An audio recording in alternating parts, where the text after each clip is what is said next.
Hi guys, my name's Andrew. Today we're going to talk about cover letters.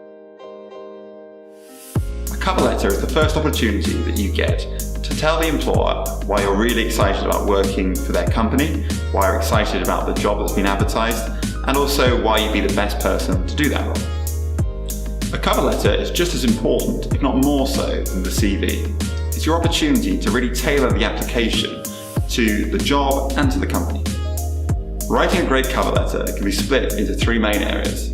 Firstly, content. Content is really important, and the golden rule when writing a cover letter is to make sure it's tailored to the role that you're applying to. It can't be stressed enough that a generic cover letter will be found out. It is obvious. Remember, don't just repeat your CV. The employer already has all that information. It doesn't tell them anything new about you or why you'd be good at the role. Write engagingly, using keywords and language that match the job description. Make sure that you show that you've researched the role, the company, and the industry, and demonstrate relevant skills and experience to show that you'd be a good fit for the role. Number 2, structure.